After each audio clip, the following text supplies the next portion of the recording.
Genesis chapter 38. It came to pass at that time that Judah departed from his brothers and visited a certain Adullamite whose name was Hira.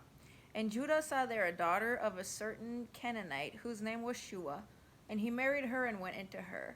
So she conceived and bore a son, and he called his name Er. She conceived again and bore a son, and she called his name Onan. And she conceived yet again and bore a son, and called his name Shelah. He was at Chezib, and she bore him, when she bore him. Then Judah took a wife for Er his firstborn, and her name was Tamar. But Er, Judah's firstborn, was wicked in the sight of the Lord, and the Lord killed him. And Judah said to Onan, Go into your brother's wife and marry her, and raise up an heir to your brother.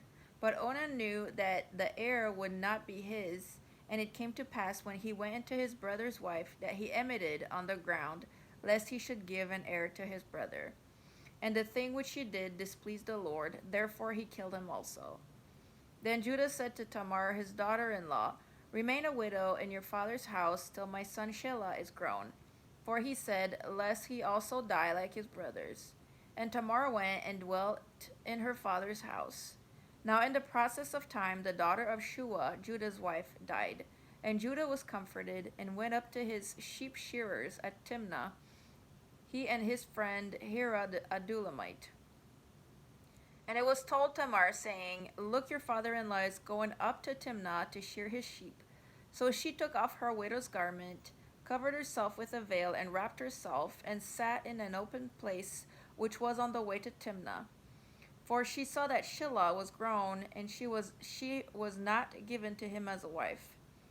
When Judah saw her, he thought she was a harlot, because she had covered her face. When he turned to her by the way and said, Please let me come into you, for he did not know that she was his daughter-in-law. So she said, What will you give me that you may come into me? And he said, I will send a young goat from the flock. So she said, Will you give me a pledge till you send it? Then he said, What pledge shall I give you? So she said, Your signet and cord, and your staff that is in your hand. Then he gave them to her, and went into her, and she conceived by him. So she arose and went away, and laid aside her veil, and put on the garments of her widowhood. And Judah sent the young goat by the hand of his friend the Adullamite to receive his pledge from the woman's hand, but he did not find her. Then he asked the men of that place, saying, Where is the harlot who was openly by the roadside? And they said, There was no harlot in this place.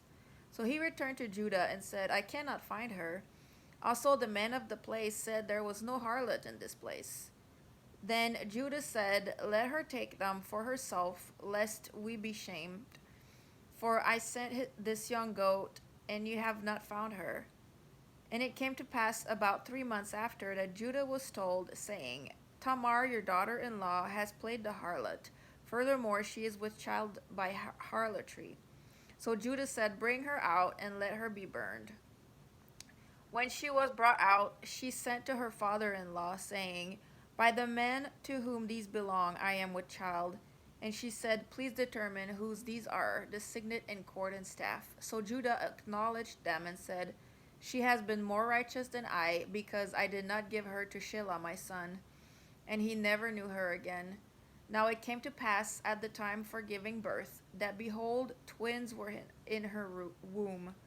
And so it was when she was giving birth that the one put out his hand, and the midwife took a scarlet thread and bound it on his hand, saying, This one came out first. Then it happened, as he drew back his hand, that his brother came out unexpectedly, and he said, How did you break through? And she said, How did you break through? Goodness. This breach be upon you. Therefore his name was called Perez. Afterward his brother came out, who had the scarlet thread on his hand, and his name was called Zerah.